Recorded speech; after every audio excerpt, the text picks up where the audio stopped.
भाई मैं सारे भाई बहनों को मसीह यीशु में इस आराधना में स्वागत करता हूँ। परमेश्वर आपको अपरंपार आशीष दे। बीते हुए 11 महीना उस महान परमेश्वर हमें संभाला। इस 12 महीने में पहले तारीख में हम प्रवेश कर रहे हैं। हम देखते हैं इस संसार में क्या क्या हो रहा है, हर एक बातों को हम जान रहे हैं। फिर भी उस महान परमेश्वर ये सारी स्थिति से, सारी उपद्रव से, हर एक जो है संकट से, व्याकुल से हमें बचा के इसे नए महीने में प्रवेश करने का सौभाग्य दिया है। हम धन्य हैं क्योंकि उसके अनुग्रह की दया हमारे ऊपर है। हालेलुया, प्रभु के नाम की महिमा हो। लगातार कुछ वचनों को हम मनन करते जा रहे हैं। बीते हुए हमने 5 भाग को हमने मनन कर चुका है। ये 6वां भाग में आपको हम आगे बढ़ाना चाहते हैं क्योंकि मेरे संदेश के उपदेश इस प्रकार हैं। मूल बातें, प्रभु हमारा क्रिया और कार्य को जानता है क्योंकि उसके सामने कोई भी बातें हैं छुपा हुआ नहीं है, खुली पुस्तक है। इसलिए मनु को जांचने वाला परमेश्वर के सामने हम किस प्रकार उसके सामने जा सकें और उसके संगति कर सकें और वो क्या हमसे चाहता है, इनको जांचना समझना प्रत्येक विश्वासी जन के लिए बहुत आवश्यक जरूरत है क्योंकि हमें दिया हुआ प्रेम पत्र कलाम बाइबल इस बात को कहता है कितना वो प्यार करता है। अभी भी हमने गीतों को गाया है, माँ से भी गहरा प्यार करने वाला परमेश्वर। वचन कहता है माँ अपने बालक को बोल भी सकता है मगर मैं नहीं भूलूंगा क्योंकि इतने जो है गौर करते हुए हमें वो संभाल रहा है। इस बात को हमने समझना। यहोवा परमेश्वर सदा आपको और मुझे ले चल रहा है। इसलिए अपने इकलौते पुत्र को देते हुए हमें उद्धार किया है, उद्धार करते हुए आगे बढ़ा रहा। यहोवा रोई सदा हमारे ऊपर निगाह रखता है।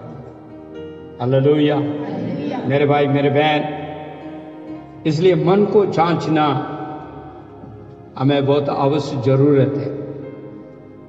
ये 5 भाग हमने मन के बारे में हर एक पाठ में हमने भागों में हमने मनन की।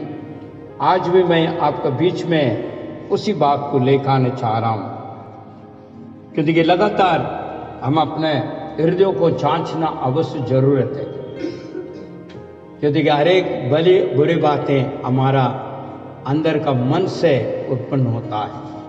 इसलिए बाइबल हमें कई बातों को सिखाता है। बाइबल का परमेश्वर क्या चाहता है, हमारे हृदयों को चाहता है। तो बीते हुए कई संदेश में मैंने इस बात को बहुत गहराई से हमने और भी मनन किया है। यह अभी भी कम है तो देखिए और भी हमको जांचना है हमारा हृदय, हमारा मन कैसा है। इसलिए बार बार मैं इस संदेश को आपके बीच में लेकर आ रहा हूं। आइए वचनों में जाएंगे ताकि परमेश्वर के वार्ता हमारे हृदयों का अंदर, हृदयों के कार्यों को जानने पाए और शुद्धिकरण करने पाए क्योंकि वचन हमारे हृदयों को शुद्ध कर सकता है, हमारा जीवन को शुद्ध कर सकता है। Hallelujah hallelujah. क्योंकि भजनकार इस प्रकार कहता है, जवान अपने जवानी में सृजनार को स्मरण करें, सब उपदेश में है। और जो है इसमें क्या कहता है, जो भजन संगीता में तेरे वचनों को हृदय में रखने से। हालेलुया। ये सिर्फ जवानों को सिर्फ नहीं है, प्रत्येक का है। प्रत्येक विश्वासी जन के लिए ये एक आज्ञा है कि देखिए पाँव का दीपक करके वहाँ पर भजनकार बोलता है। आज भी हम नीति वचन के द्वारा कुछ वचनों का मनन करने जा रहे हैं। आप मेरे लिए निकालें नीति वचन 4:23, उसके बाद आगे छठे भाग में जाएंगे। नीति वचन 4:23, अपने हृदय की चौकस की पूरे यत्न के साथ कर, क्योंकि जीवन का मूल स्रोत वही है। आमीन। परमेश्वर के नाम की महिमा हो। बीते संदेश में मैंने कहा है जो आखिरी जो है दाऊद इस प्रकार का है 119:11 में। उसके बाद हमने व्यवस्था विवरण 11:19-20 में पढ़ के समाप्त किया है। मैं चाहूंगा एक बार उसको रिपीट कर लें। 119:11 भजन संहिता 11। मैंने तेरे वचन को अपने हृदय में रख छोड़ा है कि तेरे विरुद्ध पाप न करूं। आमीन। यहाँ पे वचनों को रख छोड़ने से पाप नहीं करेंगे। इसलिए मन में क्या होना चाहिए? वचन। वचनों को हमको समझना, उस वचन को हमने हृदय में रखना, हृदय को पटरी के अंदर लिखा जाए। पढ़िए बहन। मैंने तेरे वचन को अपने हृदय में रख छोड़ा है कि तेरे विरोध पाप ना करो। दूसरी बात मैंने यहाँ कहा है व्यवस्था विवरण, उसका जो है 11:19-20 में क्या लिखा वो से हमने समाप्त किया। व्यवस्था विवरण 11 का 19 और 20। तुम ये बातें अपने अपने बच्चों को सिखाना, अपने घर में बैठे, मार्ग पर चलते और लेटते उठते इन बातों की चर्चा किया करना, और तुम इनका अपने अपने घर के चौखटों तथा फाटकों पर लिखना। यहाँ पर जो है इस संदेश में यहाँ पर समाप्त हुई है। हम सिर्फ नहीं है, हमारा बच्चों को भी, आने वाला पीढ़ी को भी इन बातों को समझाना है और सिखाना करके हमने उस संदेश को समाप्त किया है। हृदय को मैंने बताया, हृदय का अंदर आनंद भी होती है, शोकित भी होती है। और जैसा जो है भला और बुरा दोनों उत्पन्न होती है, उसी प्रकार आनंद और शोकित भी उत्पन्न होता है। तो हर बातें देखा जाए मन के अंदर से ही है। इसलिए मन को चौकसी करना अवश्य जरूरत है। पृथ्वी कई भागों में हमने जो है चौकसी कैसे करनी है, कैसा दास लोग ने किया है, कैसे बाइबल हमें सिखाता है, इस बातों को हमने सीखा। हालेलुया। क्योंकि दोनों बातें उत्पन्न मन का अंदर से ही होता है। बीते हुए हमने कई संदेश के अंदर इस बात को सुनते हुए आ रहे हैं, भली बातें बुरी बातें सभी। और इसके साथ आज मैं जानना चाहता हूं आपसे बीच में इस विषय को रखना चाहता हूं, आनंद और शोकित भी उसी मन से उत्पन्न होता है। वचन क्या कहता है? नीति वचन उसका 12वां अध्याय 25 वचन क्या कहता है? देखिए जरा। नीति वचन 12 का 25। चिंता से मनुष्य का हृदय निराश हो जाता है, परंतु शांति का बाद उसे आनंदित होता है। जैसे जो है बुरे और भले, जैसी शरीर आत्मा से उत्पन्न होती है, हृदय से उत्पन्न होती है, उसी प्रकार दुख और आनंद दोनों भी उत्पन्न होता है। इसलिए आपको मन को चौकसी करना जरूरत है। जब दुख आ जाता है तो इंसान टूट जाता है। लोग से हम सुनते हैं मेरे मन बहुत टूटा हुआ है, मेरे मन दुख में है, मैं बहुत दुखित हूं। कहां से दुखित है? कहां से दुखित है? हृदय से, हृदय से दुखित है।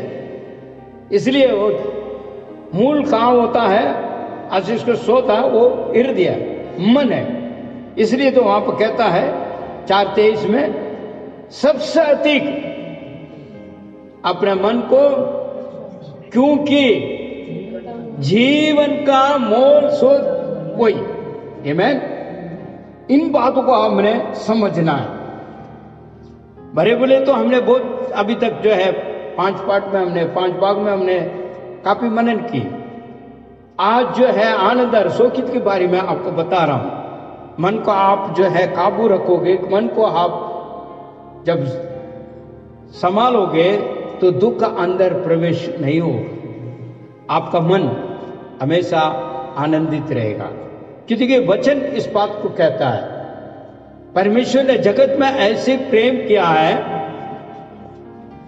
और जो अपने लौते पुत्र को दिया, और जिसने विश्वास किया उनके लिए क्या है? आनंद जीवन। आनंद जीवन कहां उत्पन्न होता है? हृदय का अंदर। सो इसलिए विश्वासी जन दुख की पीढ़ी में नहीं जाना है। दुख जब आ जाते हैं, पीढ़ी जब आ जाती है, मन का अंदर आ जाते हैं, हम टूटने लगते हैं। इसी विषय को सुलेमान यहां पर बता रहा है। पढ़िए दोबारा। नीति वचन 12 में 25। जी। उदास मन दब जाता है, हाँ, परंतु भली बातों से वह आनंदित होता है।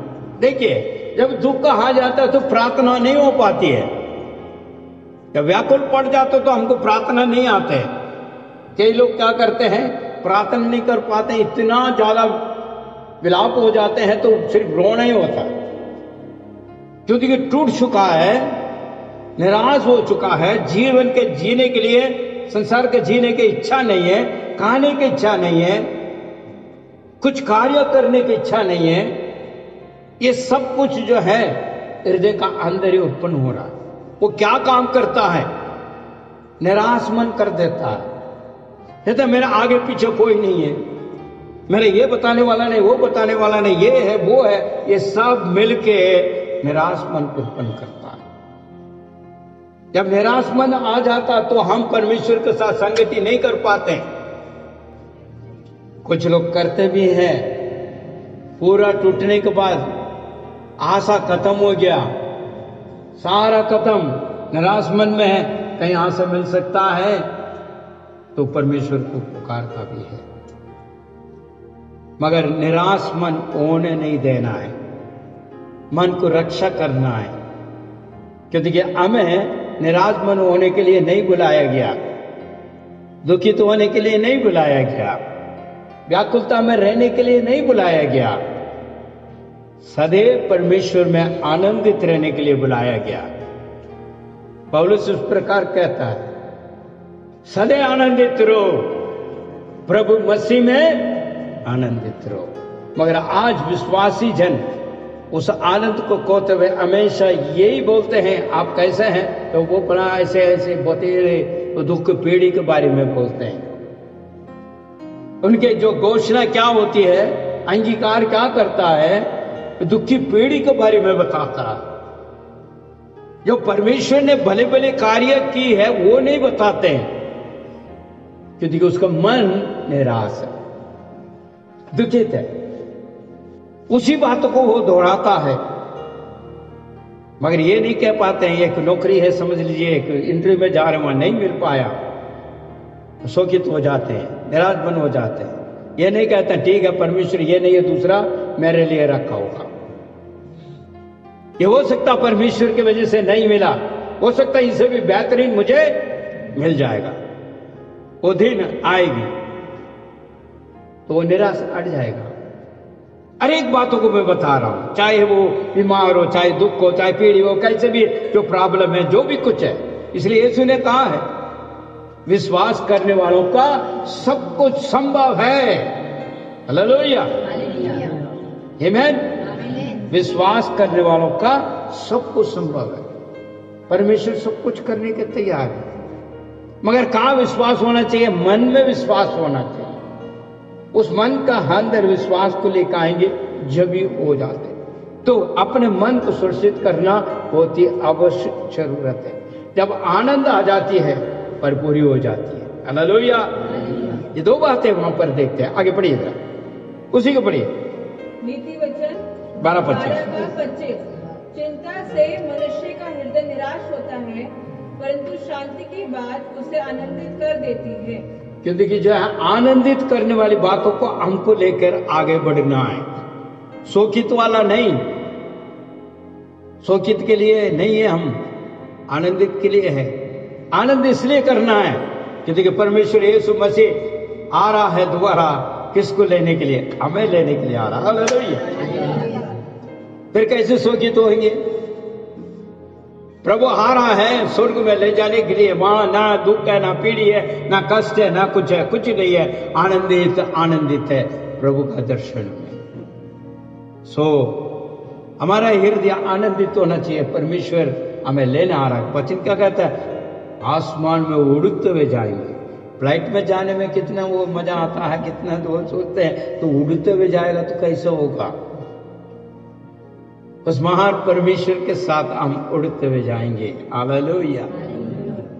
इसलिए शोकित ना करें, दुख पीढ़ी में मत आना। टूट जाओगे, टाप जाओगे। बार बार उसी को घोषणा करने से शैतान उसी को बैठ कर बैठता है, उसी को दोबारा दोहराता है, तो उसी में दबा देता है। वहां गड्ढे से बाहर नहीं निकल पाते हैं। एक गया तो एक गया तो एक गया तो एक, यही बातों को कहते जा रहे हैं। इसलिए हमारे सवाल पर हमेशा इस बात को कहे, विश्वास की घोषणा के साथ, ये पीढ़ी अट जाएगी, ये दुख पीढ़ी अट जाएगा, ये व्याकुल अट जाएगी, ये कार्य खत्म हो जाएगी। आगे मेरे लिए परमेश्वर और मार्ग को रखा है। ये हम अपने हृदय में विश्वास के साथ घोषणा करें तो हमारे मार्ग दिशा खुलेगा। आगे एक और बात को देखिए, उसी में नीति वचन 14:13 को देखिए क्या कहता है। नीति वचन 14:13, हंसी में हृदय दुखी हो सकता है और आनंद का परिणाम भी शोक हो सकता है। यहाँ भी दो बातों को कहता है। और लोग क्या है, सामने देखने से मुस्कुराहट दिखा रहा, आनंदित दिखा रहा, मगर अंदरूनी देखा तो और कुछ बात है। बाहर दिखावा, अंदरूनी के बात में बेतेरे पर है। क्योंकि वो सोचे या आगे क्या सोचेगा यार, तो हंसमुख दिखाते हैं। हंसमुख का अंदर भी एक दुखित है। वही बातों को वहां पर पीछे बढ़ी गया। हंसी के समय भी मन उदास होता है और आनंद के अंत में शोक होता है। वचन देखिए कैसे हमारे मनों को, बातों को कहता है। कहां से ये होती है? सब मन का अंदर से होता है, यहीं से उत्पन्न है। और दिखावा कहां? चेहरे के ऊपर। और अंदरूनी देखे, कई बातें आनंदित भी है, शोकित भी है। सिर्फ दिखावा नहीं करें हम, सिर्फ बाहर का दिखावा, अंदर से होगा जो वही क्या कहते हैं, जो अंदर है वही बाहर आएगा। जो हृदय का अंदर है वही बाहर आएगा। यीशु ने बहुत खास बात को कहा है, जो तुम्हारे भीतर है वही आएगी बाहर। तो दिखावा करके थोड़ी देर में तुम बस वहीं पर ही पहुंच जाओगे। आगे वचन क्या कहता है देखिए जरा से, एक और बात को बताएंगे। और 15:13 को देखिए जरा, नीति वचन 15:13। नीति वचन 15:13, मन के आनंदित होने से चेहरा प्रफुल्लित हो जाता है, परंतु जब हृदय उदास होता है तो आत्मा भी निराश हो जाती है। यहाँ पर जो है क्या कहता है, मन के बारे में तो चेहरे के बारे में भी बताया जा रहा है। अभी अभी मैंने बताया, दोबारा पढ़िए जरा, पीछे पढ़िए नीति वचन 15:13, जी। मन आनंदित होने से मुख पर भी प्रसन्नता मुंह पर छा जाती है, परंतु मन के दुख से आत्मा निराश हो जाती है। फिर वही दुखी की बात है, आज्ञान। मेरे भाई मेरे बहन, मन का अंदर दुखी को नहीं लेकर आना है, उसे दूर रखना है। सदैव आनंदित रहना मसीह यीशु में। जो भी कुछ होगा, कुछ भी संभव है, हो चुका है, हो रहा है, होने वाला है, फिर भी आपको जो घबराना नहीं, ना मन को शोकित रखना। कि देखिए परमेश्वर हमारे लिए उसको बदल सकता है, स्थिति को बदल सकता है।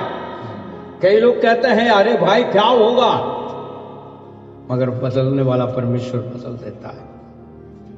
इसलिए मन में उसी बातों को रख के कुड़ते कुड़ते कुड़ते रहेगा तो आगे का आप टूट ही जाओगे। आप सिर्फ नहीं टूटोगे, आपका औरों को, परिवार को भी तोड़ोगे, संगति वाला को भी तोड़ोगे। तो इसलिए आपका शोकित मन रखना नहीं है। शोकित से आप अटके चलने का प्रयास करें, मन को चौकसी करें, ताकि वो शोकित बातें, निराश बातें अंदर प्रवेश ना करने पाए, हमारा मन सदैव आनंदित रहने पाए। पढ़िए बहन। नीति वचन 15:13, जी।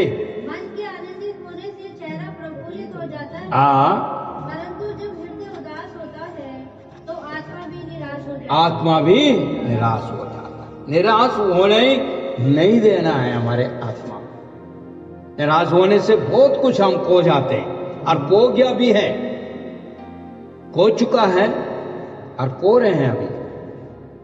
वजह क्या है? निराश मन।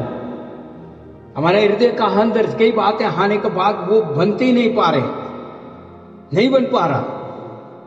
बार बार वही वाली बातों को स्मरण करते हुए, याद करते हुए हमारे सामने वही आ जाती है, तो फिर हमारे मन हमेशा निराजी होती है। हमारे अंदर जो है वो आनंदित तो उत्पन्न नहीं हो पाता, ना विश्वास, ना एक क्लैरिफाई नहीं हो पाता।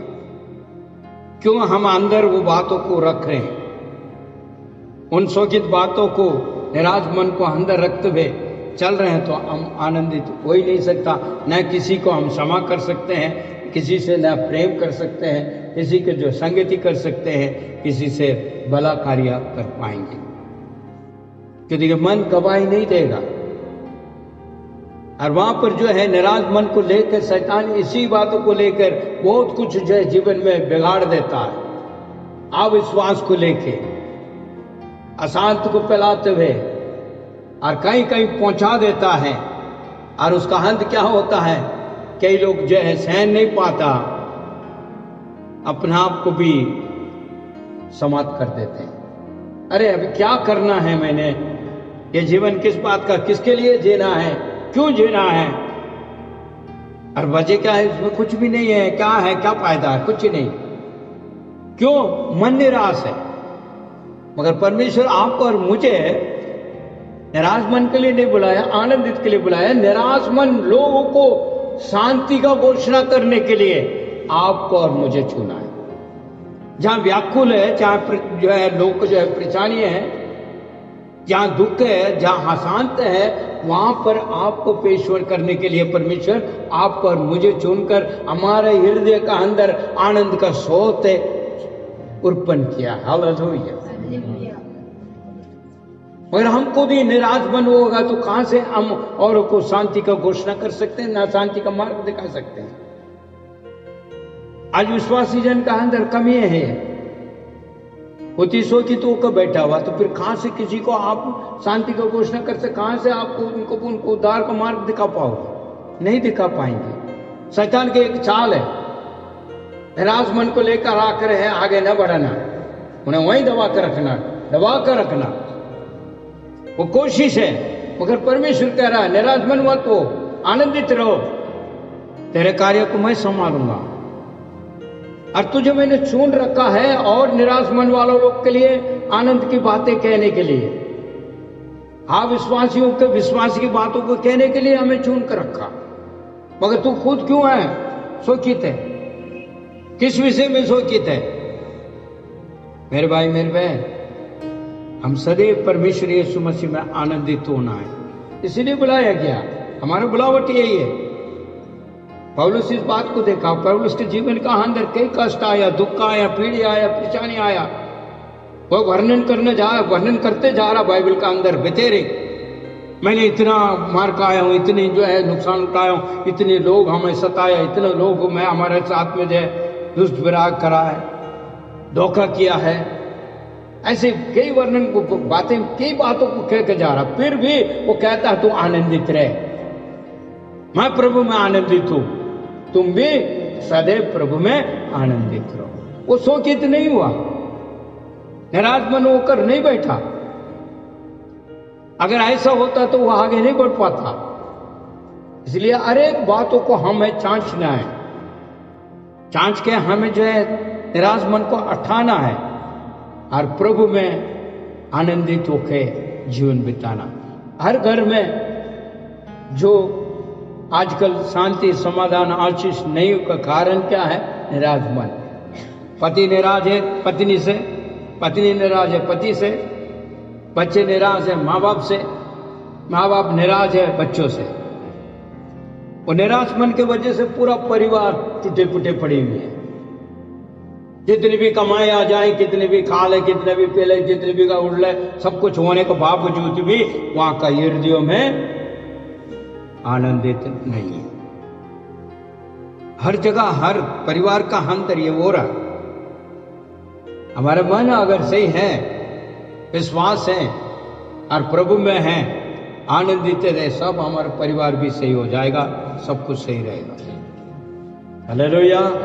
निराश मन होकर हम कुछ भी नहीं कर पाएंगे। और नीति वचन 17-22 क्या कहता है, थोड़ा और देखिए जरा और आगे जाइए। नीति वचन 17-22, प्रसन्न हृदय अच्छी औषधि है, परंतु निराश मन हड्डियों को सुखा देता है। देखिए क्या कहता है, क्या कहता है, देखिए जरा यहाँ पढ़िए, जरा पीछे पढ़िए। नीति वचन 17-22, हाँ, मन का आनंद अच्छी औषधि मन है। का आनंद अच्छी औषधि है, अच्छी है, परंतु मन के टूटने से मन का टूटने से हड्डियां सूख जाती हैं। हड्डियां सूख जाते हैं। बीमार का कारण क्या है? हड्डियां सूखने का। बीमार की स्थिति में ले चलता है निराश मन। बीमार के लेकर आने के बाद हड्डियों को तोड़ता हुए आप सोचते हैं कहीं वहां से हथौड़ी लेकर हमारे ऊपर डाले तो हड्डियां टूटेगा, नहीं। हमारा मन ही जो है हमारे हड्डियों को तोड़ देता। हमारा मन हमारे जो है हड्डियों को तोड़ रहा है। ये कोई विश्वास कर सकते हैं? वचन इस बात को कहता भाई। वो कैसे तोड़ता है? निराश मन तो टूटने लगता है और तोड़ देता है जो व्याकुल मन, निराशपन। उसके बाद क्या होगा देखिए जरा, दोबारा एक और बार पढ़िए, आगे चलते हैं। प्रसन्न हृदय अच्छी औषधि है, परंतु निराश मन हड्डियों को सुखा देता है। सुखा देता है, तोड़ देता, सुखा देता है। आगे एक और वचन हम आपको बीच में रखना चाहता हूं, 18-14 पढ़िए उसी में। नीति वचन 18 का 14, मनुष्य की आत्मा मनुष्य का आत्मा बीमारी को तो सहन कर सकती है, सहन कर सकती है, परंतु जब हृदय टूट जाता जब हृदय टूट जाता है तो कौन सहन कर सकता? हेलो, बार बार उसी को हारे। देखिए जरा, सुखना टूटना किसके द्वारा हो रही है? निराश मन के द्वारा। कामयाब नहीं होने का कारण भी निराश मन है। प्रयास नहीं कर पाते हैं क्योंकि मन निराश है। अरे बार बार मैं थोड़ी प्रयास करूंगा, मिलता ही नहीं है, होता ही नहीं है। तो देखिए प्रयास खत्म हो जाते हैं, वहां हमारा कोशिश खत्म हो जाती है। हम अपने आप को समझते हैं हम कुछ भी नहीं यार, कोई काबिल नहीं है। अरे बथेरे चीजें परमेश्वर ने हमारे अंदर दे रखा, ऐसे ऐसे टैलेंट दे रखा है। आप सोच रहे होंगे भाई कैसा है, मुझसे भी बेहतरीन आप संदेश दे सकते हैं, उस प्रकार टैलेंट आपके अंदर है। परमेश्वर रखा है, अच्छी गीत गाने के लिए रखा है, अच्छा म्यूजिक बजाने के लिए रखा है, परमेश्वर के नाम की महिमा का गवाही के लिए आप कह सकते हैं। ऐसी बेहतरी बातें हैं, ऐसे ज्ञान बुद्धि दे रखा है, धनों को संपत्ति को हर चीज को जो है बढ़ावा देने के लिए, कलीसिया को उन्नति के देने के लिए कई बातें हैं आपका अंदर है। मगर वो निराश मन आके सारा खत्म कर देता। ना आप अपने आप को उपयोग हो रहे, ना अपने परिवार को उपयोग हो रहे, ना आपको बुलाया हुआ परमेश्वर का, ना आपका संगति करने वाला कलीसिया का। आज यही हो रहा है। मगर परमेश्वर आपको चुन कर रखा। हो सकता वो धनवान बना कर रखा, हो सकता बुद्धिमान बना कर रखा, हो सकता कई बातों को टैलेंट देकर रखा भवन में, तो ताकि उसका नाम की महिमा, आदर और महिमा आपके द्वारा परमेश्वर को मिले। अगर मन ही निराश हो तो आप कुछ नहीं कर पाओगे, करने की इच्छा भी नहीं होगा, टूटते सूखते हुए ऐसे ही चलेंगे। पढ़िए दोबारा। नीति वचन 18 का 14, रोग में मनुष्य अपनी आत्मा से संभालता है। रोग हो तो संभाल भी रहता, ठीक है यार, आगे। परंतु जब आत्मा हार जाती है, आत्मा हार जाती है, तब इसे कौन सह सकता? कौन सह सकता? कभी ये खत्म ही हो गया, हार गया तो कोई नहीं, जितने भी कोई बोल लो उन्हें कोई समझ ही नहीं आनी है, समझ ही नहीं आनी है। अरे भाई कोई बात नहीं, इसमें ऐसा नहीं, कोई बात नहीं, ऐसा होगा, कोई बात नहीं, प्रार्थना करेंगे, वो करेंगे, ये कर, फिर भी उनका नहीं हो पाते। क्यों? अंदरूनी मन जो है मन को जो है हमको जो है चौकसी करना अवश्य जरूरत है। उसी बात के लिए कहते हैं, चाहे बीमार भी हो जाए तभी फिर भी कोई बात नहीं जी, संभल जाएगा। बीमार तो हूं मैं, चंगा हो जाएगा, ठीक है संभल जाएगा। आत्मा ही चला गया तो कौन संभालेगा भाई? हेलो, फिर कहीं के नहीं है। चलिए आगे देखते हैं जरा। अभी हमने देखा है 15-13 को दोबारा लेख आइया।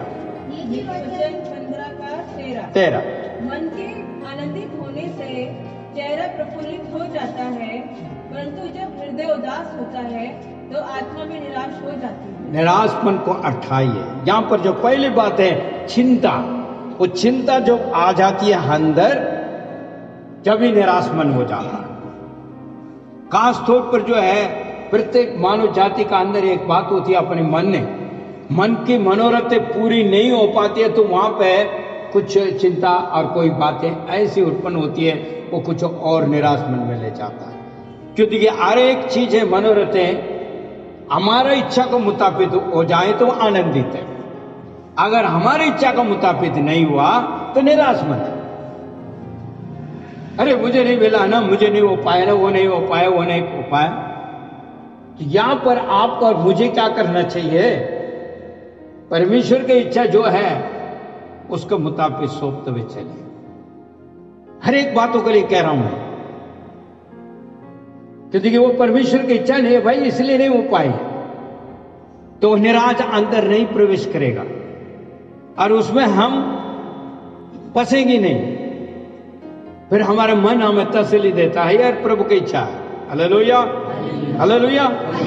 दूसरा वचन क्या है? 18:4 क्या कहता है? तेरे देखिए 18:14। नीति वचन 18 14 जी।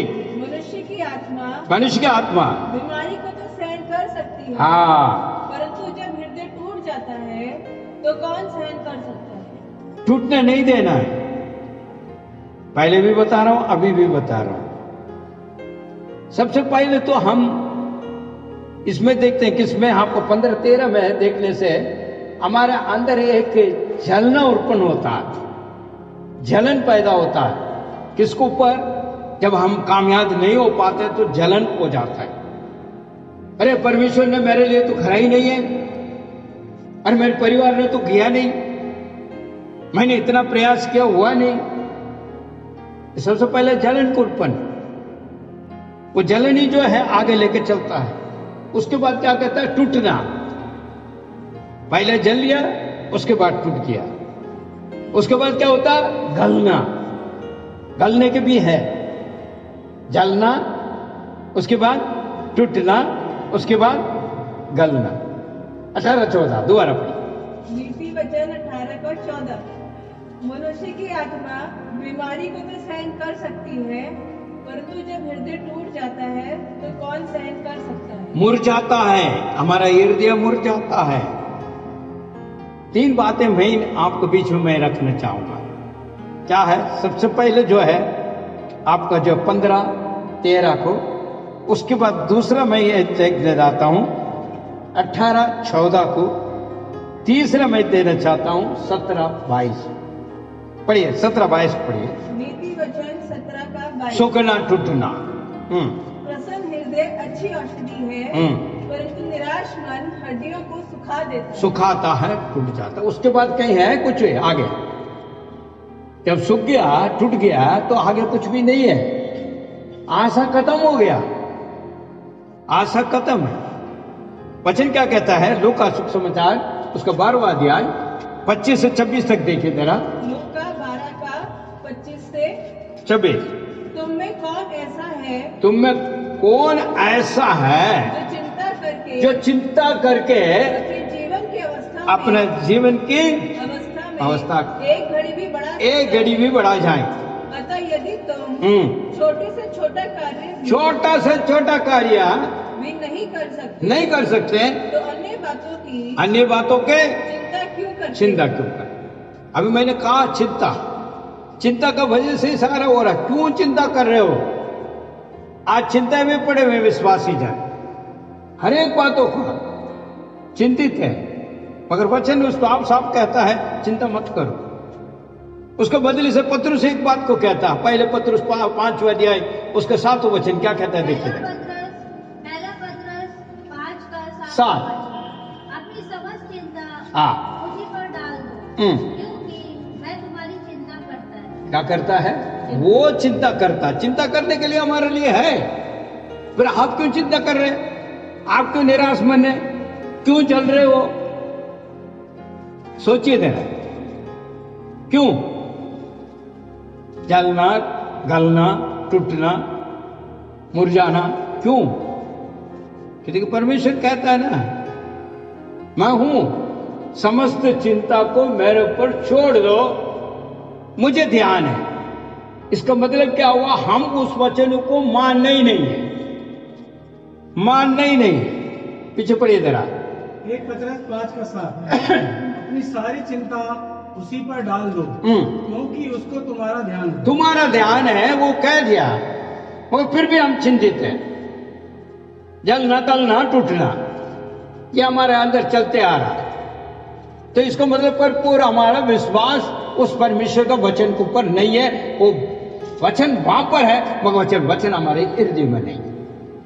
जब तो भजन संहिता जो है 119 में गहरा पड़ा, वचन को रख छोड़ने से सब कुछ होगा। फिर आप कभी ये निराश मन की बातें नहीं कहोगे, ना झलोगे, ना गलोगे, ना टूटोगे। हेलो, दोबारा पढ़िए। अपनी समस्त चिंता समझते कि देखिए यहां पर क्या कहता है पत्रुस, इस बात को कहता है विश्वासी जन को समस्त। अबे आप सोचोगे ये बात को कैसे देंगे, बड़ा वाला, ये छोटा वाला, ये ऐसा ऐसा हो सकता, समस्त सारे बातों के लिए, अरे मनुष्य को अंदर होने वाली तमाम बातों के लिए तो कह रहा हूं। और यहां पर और भी एक जो है कुर्दी का अंदर कहता है, जितनी सहन सकता उतनी आएगी, उससे बढ़कर नहीं। अब लोग क्या कहता, मेरे से तो हो ही नहीं सकता भाई, बहुत सहन लिया। अरे तेरे सहन से भी आती कि नहीं दे रहा हो, उसको पता है कितना तू सहन सकता है। पहला कुरिन्थियों 10 का 12। पढ़िए। अतः जो यह समझता है कि मैं स्थिर हूँ, वे सावधान रहे कि कहीं गिर ना पड़े। तुम किसी ऐसी परीक्षा में नहीं पड़े जो मनुष्य के सहने से बाहर है। सहन से बाहर है। परमेश्वर तो सच्चा है, जो तुम्हें सामर्थ से बाहर परीक्षा में पढ़ने नहीं देगा, आमीन। परंतु परीक्षा के साथ साथ बचने को भी उपाय करेगा, उपाय करेगा कि तुम उसे सह सह सको। लो, वो सब कुछ यहीं पर ही है। वो कहां पर रखना है? हृदय का अंदर रखना है। हृदय को संभाले ताकि उसका अंदर से निरागमन अट जाए, जलन बिल्कुल अट जाए, गलना अट जाए, टूटना अट जाए, मुरझाना अट जाए। जब तक विश्वासी जन का अंदर ये नहीं अटे, आप आनंद जीवन नहीं प्राप्त करके चलोगे। आपका कमी महसूस करते रहोगे, घटी भी महसूस करते रहोगे, क्योंकि अंदर से जलते रह रहा है, गलते रह रहा है, टूटते रह रहा है, तो आगे क्या कर पाओगे? कुछ नहीं कर पाओगे। हमारा समस्त चिंता को उसको ऊपर छोड़ दे, क्योंकि हमारे लिए परमेश्वर यीशु है। हालेलुया। हम किसी मनुष्य के पास जाकर रोकर वो उसके साथ जाकर कहने का कोई जरूरत नहीं है। परमेश्वर हमारे लिए उपलब्ध कराएगा। हालेलुया। किसी ना किसी के द्वारा वो पूरा करने के लिए तैयार है और करता भी है और करा भी है। बाइबल इस बात को कहता भी है। जंगल में रहने वाला दासों को कौवा के द्वारा रोटी बेचने वाला, मांस बेचने वाला परमेश्वर आपका और मेरा परमेश्वर है। इब्राहिम और इसहाक याकूब का परमेश्वर हमारा है। हालेलुया। फिर आप क्यों चिंता कर रहे हो? क्यों जल रहे हो? क्यों गल रहे हो? क्यों कट रहे हैं? क्यों टूट रहे हो? टूटा मन नहीं चाहता परमेश्वर, निराश मन नहीं चाहता। फिर भी वचन क्या कहता पता? टूटा मन के साथ में समीप आने वाला परमेश्वर, जिसका मन टूटा भी है तो समीप आता है। क्यों आता है? आनंदित देने के लिए। आमीन। वचन कहता है ना, टूटे हुए पिसे हुए हृदय का तो समीप आता है। परमेश्वर सहायता करने के लिए आता है और सहायता करने के लिए कहता है, इसलिए अपने मन को चौकसी करो। हालेलुया। मन को चौकसी करो, इसका अंदर से तो सारा कुछ उत्पन्न है। आज विशेष तौर पर दुख और आनंद के बारे में मैं बता रहा हूं। मन हमेशा आनंदित रहने पाए, उसको और एक उपाय यहां पर बताते हैं बाइबल के अंदर। फिलिपियों का अंदर देखिए जरा, 4 अध्याय 6 और 7 को देखिए जरा, क्या कहता है। बहुत बेहतरीन बातों को यहाँ पर पौलुस कहता है। फिलिपियों 4 का 6 और 7। हाँ जी, किसी भी बात की चिंता ना यहाँ भी देखिए कैसा कहता है, क्या कहता है देखिए जरा, ध्यान से सुनिए, उस बात को समझने का प्रयास कीजिए। किसी भी बात की चिंता ना करो, परंतु प्रत्येक बात में प्रार्थना और निवेदन के द्वारा तुम्हारी विनती धन्यवाद के साथ परमेश्वर के सम्मुख प्रस्तुत की जाए। तब परमेश्वर की शांति, परमेश्वर के शांति जो समझ से परे है, समझ से परे है, तुम्हारे हृदय और तुम्हारे हृदय और तुम्हारे विचारों को मसीह यीशु में मसीह यीशु में सुरक्षित रखेगा। हालेलुया। मेरे भाई मेरे बहन, उपाय हमारे लिए बेहतर है, इसलिए नित्य वचन में कह रहा है, हृदय को तो संभाल, हृदय को शोकित होना मत दे, हृदय को पूरी तरह जो चौकसी कर, आनंद का सोता उसका अंदर से निकलने पाए। आनंद का सोता है वो, जिसका मन आनंदित है तो उसके लिए सब कुछ है। हालेलुया। इसलिए वहां पर जो दिया है उन बात को समझे। एक बार पीछे पढ़ लीजिए, मैं समाप्त करना चाहूंगा। फिलिप का 4 का 6 और 7 जी। किसी भी बात की चिंता मत करो, हर एक बात में तुम्हारे निवेदन, प्रार्थना और विनती के द्वारा धन्यवाद के साथ परमेश्वर के सम्मुख उपस्थित किए जाए। तब परमेश्वर की शांति, परमेश्वर के शांति जो सारी समझ से परे है, तुम्हारे हृदय और तुम्हारे विचारों को मसीह यीशु में सुरक्षित रखेगी। हृदयों का अंदर ही सुरक्षित रखेगा। हालेलुया।